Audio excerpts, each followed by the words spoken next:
Hi friends, வணக்கம். Hi friends, வணக்கம். இன்றைக்கி நம்ம எங்கே வந்திருக்கோம் அப்படின்னா, நம்ம கோயம்புத்தூரில் இருக்கிற ஆதியோகி சிவன் தியான லிங்கத்துக்கு தான் வந்திருக்கோம். இங்கே வந்து பார்த்தீங்க அப்படின்னா சுத்திகை மலை நடுவில் வந்து சிவலிங்கம் வந்து சிவன் வந்து தியானம் பண்ணுற பொசிஷனில் உட்காந்துருக்காரு. வேறு எந்த கோயில்லையுமே இந்த மாதிரி சிவலிங்கம் வந்து இங்கே கிடையாது. இங்கே வந்து பார்த்திங்கன்னா தியானம் பண்ணுற சுரூபமாக இருக்கார். இங்கே தான் நம்ம பார்க்க வந்திருக்கோம். நம்ம பார்க்க வந்தப்பே வந்து பயங்கரமாக சூப்பராக இருக்குது. கிளைமேட்லாம் பயங்கரமாக இருக்குது. வெயில் அடிக்காமல் நல்லா ஒரு புதுசாக ஒரு சாரல் மலையோட ஆள் அப்பவும் வந்துகிட்டே இருக்காங்க. இப்போ வந்தது வந்து பார்த்திங்கன்னா காலைல 10:30 மணிக்கு வந்திருக்கோம். மத்தியானம் டைம் ஆக ஆக மக்கள் நிறையா பேர் வருவாங்க அப்படின்னாலும் நம்ம சீக்கிரமாக வந்துட்டோம். பார்க்க அருமையாக இருக்குது. சுற்றுப்புற சூழல் இயற்கையாக ஒரு ஒன்றிணைந்து நம்ம இங்கே இருக்கிற மாதிரி அந்த உள்ள காற்றெல்லாம் சுவாசிச்சா அவ்வளோ அருமையாக இருக்குது. நீங்கள் லைஃப்பில் ஒரு நாளாக இங்கே வரணும் அப்படின்னு நினச்சிங்கன்னா இங்கே கண்டிப்பாக ஒரு நாளாக வாங்க.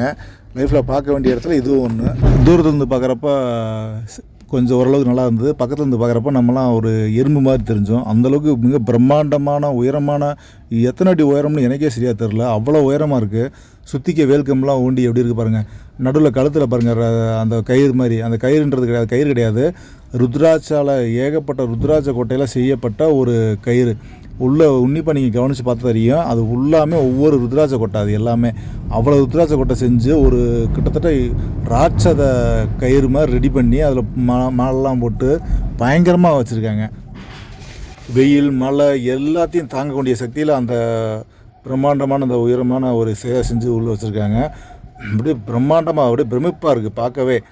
நம்ம வந்து இது வரைக்கும் நம்ம ஃபஸ்ட்டு லைஃப்பில் வந்து இது மாதிரி சிலையை வந்து இது வரைக்கும் பார்த்ததில்லை. இதான் ஃபஸ்ட் டைம் பார்க்குறோம். வர்றப்போ அந்த ரோடுலாம் வர்றப்போ பார்த்தீங்க அப்படின்னா லெஃப்ட் சைடு ரைட் சைடு அவ்வளோ தோப்புகள், அவ்வளோ மரங்கள் இருக்குது. உள்ளே வந்து பார்த்தீங்கன்னா அப்படியே சாரல் மாதிரி நம்மளை மழை வரவேற்கிற மாதிரி லைட்டாக சாரல் பெஞ்சிட்டே நல்லா குளுன்னு கிளைமேட்டு நல்லா இருக்கும். இதை பற்றி என்ன நினைக்கிறீங்க? நல்லா இருக்குது, கிளைமேட் நல்லா இருக்குது. ரொம்ப நாள் ஒரு சரி போகலான்னு சொல்லி பிளான் பண்ணிகிட்டே இருந்தது. இப்போ தான் டைம் கிடச்சி பாருங்க, காற்றடிச்சுட்டே இருக்குது.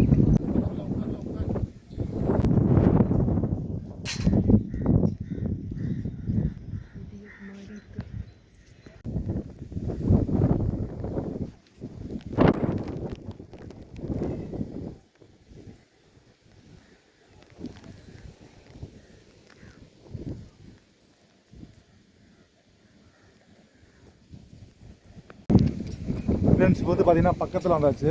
இதுதான் நம்மளோட சிவியில் இங்கே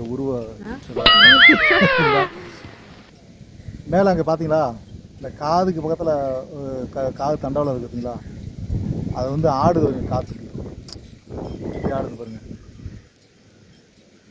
இது வந்து பார்த்தீங்க அப்படின்னா இது வந்து சிமெண்டா இல்லை? சிமெண்ட் இல்லை, ஆக்சுவலாக இது வந்து ஒரு மெட்டல், இரும்புன்னு நினைக்கிறேன். அதை வந்து என்ன பண்ணியிருக்காங்க, ஆனால் இரும்பு மாதிரியும் தெரியல. இரும்பு தான், கீழே பார்த்தாலே தெரியுது. இங்கே போய் பார்ப்போம். ஆனால் கீழே கேப் இருக்குது. கீழே அந்த கேப் இருக்குது அப்படின்னா கண்டிப்பாக அது வந்து சிமெண்ட்டாக இருக்க வாய்ப்பு இல்லை. இரும்பாக இருக்கும், இல்லை வேறு ஏதாவது ஃபைபரு என்னன்னு என்ன ஏதோ ஒரு உலோகம், ஆனால் செம்மையாக அப்படி இருக்காங்க. ஃப்ரெண்ட்ஸ், இப்போ வந்து பார்த்திங்கன்னா நம்ம ஆதியோகி ஈசா சிவனோட உருவத்தை பக்கத்தில் வந்து பார்த்துட்டோம். அடுத்து வந்து பார்த்தா வெள்ளியங்கிரி மலைன்னு சொல்கிறாங்க. வெள்ளியங்கிரி மலைக்கெலாம் போகிறதுக்கு டைம் இருக்கான்னு தெரில. ஃபஸ்ட்டு இங்கே உள்ள இடங்கள்லாம் நிறைய இடம் இருக்குன்றாங்க. உள்ள சுற்றி பார்ப்போம். டைம் கிடச்சா என்னால் போவோம். அப்படியே அடுத்து வந்து பார்த்திங்கன்னா மருதமலைக்கு போகலான்னு ஒரு ஐடியா இருக்குது. டைம் இருந்தால் அங்கேயும் போவோம். அங்கே போய்ட்டு ஏதாவது வீடியோ போடுவோம். இங்கே வந்து என்னென்னலாம் இருக்குது அப்படின்னு பார்த்து உங்களுக்கு நான் சொல்கிறேன். போக போக உள்ளே நுழைஞ்சோடனே பார்த்திங்கன்னா பெரிய ஒரு ஆர்ச் மாதிரி ஒரு பெரிய பாறாங்களை தூக்கி மேலே வச்சு நம்மளை வரவேற்கிற மாதிரி நம்மளுக்கு ஒரு பொந்து மாதிரி இருக்குது. பாறாங்களை தூக்கி மேலே வச்சுருக்கேன் பார்த்தியா.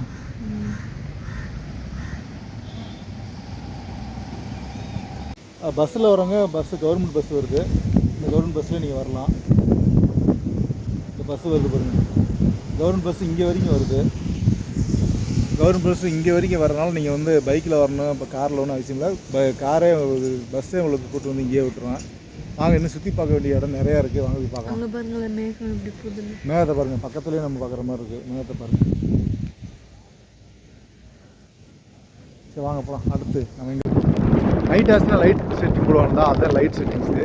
அதில் தான் லைட் போடுவாங்க. இதே மாதிரி அந்த ஊரில் போட்டுருக்காங்க, அதுலேயும் லைட் செட்டிங் போடுவாங்க. இங்கே மக்கள் அப்போயுமே ஆள் வந்துட்டும் போயிட்டு இருக்காங்க. அதனால் நீங்களும் எப்போவும் வரலாம் போகலாம். கூட்டம் வர்றது சாயங்காலம் 7 மணிக்கு மேலே தான் கூட்டம் வரும்னு சொல்கிறாங்க. நம்ம வெளியூர்காரங்கள்லாம் வர்றதா இருந்தால் நீங்கள் பகலில் எப்போ வேணால் வரலாம், ஒன்றும் பிரச்சனை இல்லை. அதே மாதிரி இங்கே சிவன் சிலைக்கு இங்கே வர்றவங்க கீழே ஒரு கோயில் மாதிரி இருக்குது. அந்த கோயில் கீழே வந்து நேர்த்திக்கடன் செலுத்துகிறவங்கன்னா கீழே தாமரைப்பூ, ருத்ராட்ச கொட்டை அந்த மாதிரி நேர்த்திக்கடன் செலுத்துகிறவங்க கீழே வந்து சாமி கும்பிட்டுட்ருக்காங்க.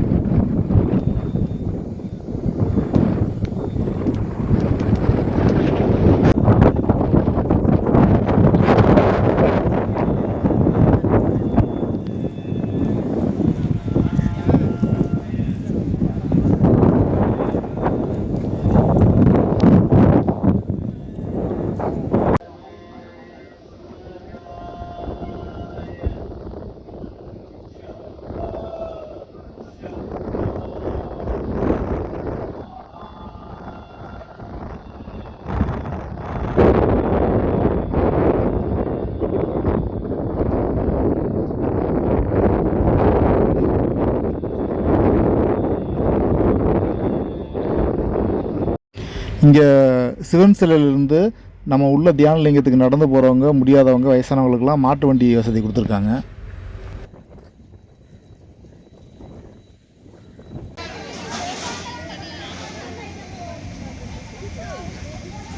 மாடு, காளை மாடுலாம் வளர்த்துட்ருக்காங்க. இந்த மாடு தான் வந்து நம்மளை வந்து வண்டியில் கட்டி இழுத்துட்டு போகிறதுக்கு இந்த மாடு தான் யூஸ் பண்ணிகிட்ருக்காங்க. இப்போ நீங்கள் பார்த்துட்டு இருக்கிறது தியானலிங்கம். உள்ளே போகிறதுக்கு சுற்றி பார்க்க வேண்டிய இடங்கள் நிறையா இருக்குது. உள்ளே நீங்கள் போகிறதா இருந்தால் பேக் கொண்டு போகக்கூடாது, செல்ஃபோன் கொண்டு போகக்கூடாது, கேமரா கொண்டு போகக்கூடாது, எதையுமே உள்ளே கொண்டு போகக்கூடாது. உள்ளே நம்மளை மாதிரி ஆளுகள்லாம் உள்ளே கொண்டு போக அலௌடு கிடையாது. பெரிய பெரிய பணக்காரங்க, விஐபி அவங்கெல்லாம் உள்ளே கொண்டு போகிறதுக்கு அலௌடு இருக்குது. அவங்க முறைப்படி பர்மிஷன் வாங்கிட்டு உள்ளே கொண்டு போகிறாங்க. நம்ம வந்து உள்ளே போகிற மாதிரி இருந்ததுன்னா காசு கொண்டு போயிருங்க, அதாவது பணம் வந்து கொண்டு போயிருங்க. பணம் பாக்கெட்டில் வச்சு கொண்டு போனால் தான் நீங்கள் உள்ளே என்ன இது பண்ணாலும் சரி அமௌண்ட் கொடுத்து வாங்குற மாதிரி இருக்கும். உள்ளே நீங்கள் போனீங்கன்னா ருத்ராட்ச கொட்டை ஒன்று மட்டும் தான் ஃப்ரீயாக கொடுப்பாங்க. மற்ற டீ, காஃபி, சாப்பாடு என்ன சாப்பிட்ற மாதிரி இருந்தாலும் உள்ளே காசு தான் கொடுக்கணும். இது வந்து ஒரு ட்ரஸ்ட் மூலிமா இதுங்கிறதுனால வந்து எல்லாமே காசு தான் வாங்கிட்டு இருக்காங்க. பிரசாதம்னு பார்த்தா எதுவுமே கொடுக்குறதில்ல இவங்க. பிரசாதம்னு பார்த்தா ஒன்று தான் ருத்ராட்ச கொட்டை மட்டும் தான் ஃப்ரீயாக தராங்க. ஒரு ஆளுக்கு வந்து 4 ருத்ராட்ச கொட்டை ஃப்ரீயாக தராங்க. ஒரு ஆளுக்குன்னு சொல்ல முடியாது, ஒரு மொபைல் நம்பருக்கு 4 ருத்ராட்ச கொட்டை ஃப்ரீயாக தராங்க. அதை நம்ம கழுத்தில் வாங்கி கட்டிக்கலாம். நான் அப்படி தான் தெரியாமல் மொபைல் ஃபோனு, காசு எல்லாத்தையும் பேக்கில் வச்சுட்டு உள்ளே போயிட்டு எதுவுமே இல்லாமல் கொண்டு போயிட்டு வந்தேன். நான் உள்ளே எதுவுமே காசு கொண்டு போகாமல் இருக்கும்போது உள்ளே எல்லாமே வந்து காசு கொடுத்து வாங்குறதுனால எனக்கு தெரியல, எனக்கு சரியாக இது ஃபஸ்ட் டைம்னால எனக்கு எதுவுமே சரியாக தெரில. நீங்கள் வர மாதிரி இருந்தால் கண்டிப்பாக காசு வந்து உள்ளே போகிறதுக்கு முன்னாடி காசு எடுத்து வச்சுக்கோங்க. ஏதாவது புக்ஸ் வாங்குறதா இருந்தாலும், சாப்பிட்றதா இருந்தாலும் சரி, டீ, காஃபி எது சாப்பிட்றதா இருந்தாலும் உள்ளே காசு கொடுத்து வாங்குற மாதிரி இருக்கும். அதனால் நான் வந்து தெரியாமல் போனதுனால நீங்கள் தெரிஞ்சுட்டு உள்ளே காசு கொண்டு போயிருங்க. உள்ளே குளிக்கிறதா இருந்தால் கூட 20 ரூபா டோக்கன் வாங்கிட்டு தான் குளிக்க விடுவாங்க. ஆண்களுக்கு வந்து சூரிய குண்டமும், பெண்களுக்கு வந்து சந்திர குண்டமும் குளிக்கிறதுக்கு இடம் இருக்குது. ஆனால் உள்ளே போனீங்க குளிக்கிறதுக்கு 20 ரூபா டோக்கன் வாங்கிட்டு தான் உள்ளே போகிற மாதிரி இருக்கும். அதை எனவே காசு வந்து வாங்கிட்டு போயிருங்க. ஃபோன்பே, ஜிபே வந்து யூஸ் பண்ணுறவங்க ஃபாரினர்ஸ் உள்ளே அலோடு பண்ணுறாங்க. நம்மளுக்கு அலோடு கிடையாது. அதாவது விஐபி அவங்களுக்கு மட்டும் தான் அலோடு இருக்குது, நம்மளுக்கு அலோடு கிடையாது. அதில் நீங்கள் வந்து மேக்ஸிமம் பணம் கொண்டு போகிறது பெட்ரு. பணம் கொண்டு போய் மறக்காமல் கொண்டு போயிருங்க. ஃப்ரெண்ட்ஸ், இப்போ வந்து பார்த்தீங்கன்னா உள்ளே போயிட்டு நம்ம எல்லாத்தையும் சுற்றி பார்த்துட்டு வந்தாச்சு. இப்போ நம்ம இந்த ஈசா தியான மண்டபம்னு, சிவலிங்க தியான மண்டபம்னு ஒரு ஏரியா இருக்குது. அதாவது கருநாக பாம்பு பாதுகாக்கிற ஒரு வழித்தடம். அதாவது உள்ளே போனோம்னா உள்ளே பேக் அலோடு இல்லை, ஃபோன் அலோடு இல்லை, எதுவுமே அலோடு இல்லை. உள்ளே வந்து நாங்கள் வெறுங்கையோடு தான் போனோம். வெறுங்கையோடு போனதே ஏன்னா ரொம்ப கஷ்டமாக போச்சு. அப்போ என்னன்னா உள்ளே போயிட்டு ரொம்ப நேரம் ஆயிடுச்சு. கிட்டத்தட்ட ஒரு 2 மணி நேரமாக உள்ளே சுற்றி பார்க்க வேண்டியதாச்சு. டைம் போனது தெரியல உள்ளே போனது.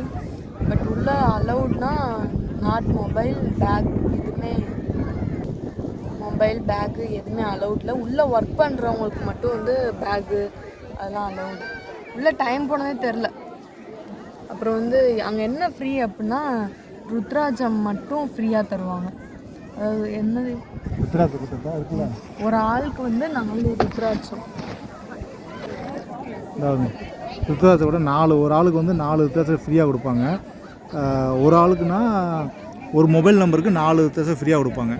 அது ஒன்று தான் ஃப்ரீ, மற்ற எல்லாமே காசு தான். இப்போ வந்து பார்த்தீங்கன்னா அதாவது இந்த சூரிய குண்டம், சந்திர குண்டம்னு சொல்லுவாங்க. அதிலலாம் குளிக்கிறதுக்கு அமௌண்ட் பே பண்ணணும். அதாவது எப்படி அப்படின்னா ஆண்கள் வந்து சூரிய குண்டத்திலும் பெண்கள் வந்து சந்திர குண்டத்திலும் குளிக்கிற அலோடு கொடுக்குறாங்க. அது குளிக்கிறதா இருந்தால் 20 ரூபா டோக்கன் வாங்கிட்டு போய் உள்ளே குளிக்கிறதுக்கு அலோடு கொடுக்குறாங்க. இன்னொன்று உள்ளே வந்து பிரசாதம்னு திருப்பதி பழனிக்கு போனால் பஞ்சாமிர்த பிரசாதம் கொடுப்பாங்க, திருப்பதி போனால் லட்டு பிரசாதம் கொடுப்பாங்க, நம்ம மதுரை அழகர்களுக்கு போனால் லட்டு பிரசாதம் கொடுப்பாங்க, மதுரை மீனாட்சி போனால் ஏதோ ஒரு பிரசாதம் கொடுப்பாங்க. ஒவ்வொரு கோயிலில் பார்த்தா விடிய அன்னதானம் கொடுப்பாங்க. இங்கே வந்து பார்த்தீங்க அப்படின்னா ருத்ராட்ச கொட்டை தான் பிரசாதம். ஆனால் பிரசாதம்னு பார்த்தா உள்ளே வந்து ஒரு சில இது கொடுக்குறாங்க, பாதாம்பால் பருத்திப்பால்லாம் கொடுக்குறாங்க. அதெல்லாம் அமௌண்ட் வாங்கிட்டு தான் கொடுக்குறாங்க. பிரசாதம்னு சொல்லிட்டு அதுக்கு அமௌண்ட் பே பண்ணிட்டு வாங்குற மாதிரி. இங்கே வந்து எல்லா கோயில்லையும் விட இங்கே வந்து பிரசாதம் சாப்பிட்றதுக்கு ஒன்றுமே கொடுக்கல. அதாவது எல்லாரும் எதிர்பார்த்து வர்றவங்க எல்லாருமே ஏதாவது சாப்பிட பிரசாதம் ஏதாவது இருக்கா அப்படின்னு பார்த்து வருவாங்க. இங்கே வந்து எதிர்பார்த்து வந்துடாதீங்க. நான் அப்படித்தான் வந்தேன். அதாவது நீங்கள் வந்து பிரசாதம்னு பார்த்தீங்கன்னா அமௌண்ட்டு வந்து வாங்கிட்டு கொடுக்குறாங்க. நீங்கள் வரா இருந்தால் அமௌண்ட்டு கொண்டுட்டு உள்ளே வந்துடுங்க. மொபைலு பேக்கு உள்ளே வச்சுட்டு வரும்போது காசு ஒரு 100-200 கையில் வந்து ஒரு 100 ரூபீஸ் 200 ரூபீஸாக நீங்கள் கையில் வச்சுக்கோங்க. பேக்கு மொபைல்லாம் வச்சு ஏன்னா அப்போ தான் நீங்கள் உள்ளே போய் வந்து குளிக்க முடியும். அப்புறம் வந்து உள்ளே ஏதாவது நீங்கள் திங்ஸ் ஏதாவது வாங்கணும்னா வாங்க முடியும். சுத்தமாக அமௌண்ட்டே இல்லாமல் அப்படின்னா நீங்கள் உள்ளே எதுவுமே பண்ண முடியாது. டைம் இங்கே வரும்போது எத்தனை ஒரு 10:30 அந்த மாதிரி இருக்கும். பட் இப்போ டைம் வந்து 1:30 ஆச்சு. உள்ளே போயிட்டு வரும்போது அந்த டைமே தெரில. அப்புறம் உள்ளே போய் தியானம் பண்ணுற இடத்துல வந்து ஒரு 15 நிமிஷம் தியானம் பண்ணிவிட்டாங்க. இவங்க தூங்கிட்டாங்க. தியானம் பண்ணாலும் கண்ணை முன்னே தூங்கிட்டேன், 15 நிமிஷம் உட்காந்து தூங்கிட்டேன். அங்கே உள்ளே போய் வந்து நம்ம சத்தமாக மூச்சு விட்டால் கூட அது எக்கோ சவுண்டு சுற்றி கேட்குது. அதாவது உள்ள தியான மண்டபம்னு ஒரு பெரிய நடுவில் ஒரு லிங்கம் இருக்குது. அந்த லிங்கத்தை சுற்றிக்கு எல்லோரும் பக்தர்கள்லாம் உட்காந்து 15 நிமிஷம் தியானம் பண்ண சொல்கிறாங்க. தியானம் பண்ண சொல்கிற இடத்துல வந்து எல்லாருமே அமைதியாக கண்ணை மூட்டு இருக்கும்போது அவ்வளோ அமைதியாக இருக்குது. நான்லாம் உள்ளே போய் உட்காந்தோன்னே அப்படியே கண்ணை மூடினேன், அப்படியே தூக்கம் அப்படியே தன்னால் வந்துச்சு, அப்படியே தூங்கிட்டேன். நீ தூங்குனியா? நானும் தூங்குவேன். ஆனால் ஆக்சுவலாக உள்ளே போய் உட்காந்தோடனே தூக்கம் வருது. தூக்கம் வந்துச்சு. உள்ளே போய் உட்காந்தோடனே தூக்கம் நல்லா வருது. தூங்கிட்டு இருக்காங்க. இவங்கள ஒரு ஆள் எழுப்புறதுக்கு வேணும்னு நான் உட்காந்து முடிச்சுட்டு. அதனால் உள்ளே வந்து சுற்றி பார்க்க வேண்டியது நிறைய இடம் இருக்குது. அதனால் வந்து வந்தீங்கன்னா ஒரு லைஃப்பில் இந்த இடத்துக்கும் வந்துட்டு போகணும் அப்படின்னு நீங்கள் நினச்சிங்கன்னா கண்டிப்பாக அது வரலாம். உள்ளே சுற்றி பார்க்கறது மார்னிங் வரும்போது கூட்டம் இல்லை. இப்போ டைம் ஆகாத நல்லா பயங்கரமாக. காலையில் வந்து பார்த்தீங்கன்னா கூட்டம் கம்மியாக இருந்தது. நாங்கள் வரப்போ மழை சாரெல்லாம் இருந்துச்சு. இப்போ வர வெயில் அடிக்க மக்கள்லாம் நிறைய பேர் வராங்க. அது மாதிரி இப்போ நம்ம ஊர் கோயிலெல்லாம் அது நம்ம ஊர் கோயில் இப்போ தஞ்சை பெரிய கோயில் இந்த மாதிரினா அங்கே சொல்லுவாங்க, அங்கே போட்டிருப்பாங்க இது இந்த கல்வெட்டுக்கள்லாம் செஞ்சது, இது இவங்களோட பேர் அப்படி இப்படின்னு ஏதாவது இது இந்த அந்த என்ன சொல்கிறது அந்த கோயில் மேலே கலசமா அது வந்து இந்த இதில் செஞ்சுருப்பாங்க. இங்கே அந்த மாதிரி எதுவுமே கிடையாது. சிவன் வந்து கல்லில் செஞ்சுருக்காங்களா இல்லை வந்து இரும்பில் செஞ்சுருக்காங்களா எதையுமே இதை போடவே இல்லை. ஆனால் இங்கே வேலை பார்க்குறவங்க தவிர நார்த் இந்தியனு எப்போவுமே ஹிந்திக்காரங்க வெள்ளைக்காரங்க எல்லாமே வேலை பார்க்குறாங்க. முக்கியமான பொறுப்பில் வந்து தமிழ்காரங்க இல்லை, எல்லாமே வந்து நார்த் இந்தியன் தான். இன்னொன்று ஃபாரினர்ஸ் வந்து நிறைய பேர் இருக்காங்க. பூராமே உள்ளே ஒர்க் பண்ணுறவங்க எல்லாமே ஃபாரினர்ஸ் தான். அதில் வந்து ஒரு சில பேர் பெண்கள்லாம் வந்து பார்த்திங்கன்னா ஃபாரினர்ஸ் இருக்காங்க. மொட்டை எடுத்துகிட்டு உள்ளேயே துறவியாக போகிறவங்க நிறைய பேர் உள்ளே இருக்காங்க. அதெல்லாம் வந்து அவங்க விருப்பப்பட்டு நல்லா கடவுள் பக்தி அப்படியே கும்பிட்றாங்க. நீங்களும் லைஃப்பில் வராங்க இங்கே வந்துட்டு போங்க. வேறு என்ன? ஆமாம், அந்த இது ரொம்ப டவுட். இது வந்து இது என்ன அதுதான் நான் சொன்னேன்ல. இப்போ அது எதில் செஞ்சுருக்காங்கன்னு எந்த ஒரு எழுதும்ல. அது இந்த சிவலிங்க யோகா அதாவது தியானம் பண்ண மாதிரி இந்த சிவன் இருக்காரு. இது எதாவது உருவாக்கப்பட்டது, அதாவது சிமெண்டால் உருவாக்கப்பட்டதா இல்லை இரும்பால் உருவாக்கப்பட்டதா இல்லை பைபரால் உருவாக்கப்பட்டதா இது வரைக்கும் எனக்கு சரியாக தெரில. எழுதி போட்டிருப்பாங்களான்னு போய் பார்த்தா எதுவுமே எழுதி போடலை. எதை பற்றியுமே எழுதி போடலை. பார்க்கலாம் அவ்வளோதான், அதுன்னு மட்டும்தான் போட்டிருக்காங்களோ தவிர. ஆனால் சிமெண்டால் செஞ்சுருந்தா கீழே வந்து கேப் இருந்திருக்கும். சுற்றிக்கு அட்டை மாதிரி கீழே இருக்குது. அது எப்படின்னு நல்லா அழகாக இருக்குது. உங்களுக்கு தெரிஞ்சதுன்னா கமெண்ட் பாக்ஸில் கமெண்ட் பண்ணுங்கள். எதில் உருவாக்கப்பட்டது உங்களுக்கு தெரிஞ்சதுன்னா கமெண்ட் பாக்ஸ் கமெண்ட் பண்ணுங்கள். வேறு அவ்வளோதான். டைம் வேறு மழை பெஞ்சிட்ருக்கு. அடுத்து நாங்கள் வந்து மருதமலை போகலான்னு பிளான் பண்ணியிருக்கோம். இப்போ மணி 1:30 மணி 2 ஆக போகுது. அப்படியே மருதமலை இன்னொரு டைம் இங்கே வந்தோம்னா லேட் ஆகிரும். அதனால் இன்றைக்கே பார்த்துட்டு போயிடலாம் அப்படின்னு மருதமலை போகலான்னு கிளம்பிட்டோம். ஓகே ஃப்ரெண்ட்ஸ், இந்த வீடியோ வந்து உள்ளே வீடியோ எடுக்க முடியல, அலோடு இல்லை. அதனால் வெளியே மட்டும் வீடியோ எடுத்து போட்டிருக்கேன். நீங்கள் வந்ததுன்னா கண்டிப்பாக உள்ளே போய் பாருங்கள். ஓகே ஃப்ரெண்ட்ஸ், மீண்டும் மருத்துவ சந்திப்போம். நம்ம சேனலை சப்ஸ்கிரைப் பண்ணிக்கோங்க. நெக்ஸ்ட் வீடியோ போகிறவங்க தான் அதை பெல் பட்டனை கிளிக் பண்ணுங்கள். அப்போ தான் நான் அடுத்து போகிற வீடியோ உங்களுக்கு நோட்டிஃபிகேஷன் வரும். மீண்டும் மருத்துவ சந்திப்போம். நன்றி, வணக்கம். பாய் சொல்லு. சரி பாய். பாய். பாய் பாய் சே அது வண்டி வந்து Gani. ஹாய் வந்து சே Hi guys. ஸோ சுற்றி வரவங்களா சுற்றி பார்க்க வரவங்க நிறைய பேர் வரனால சின்ன குழந்தை வந்து அவங்க கூட வந்திருக்காங்க. Okay friends.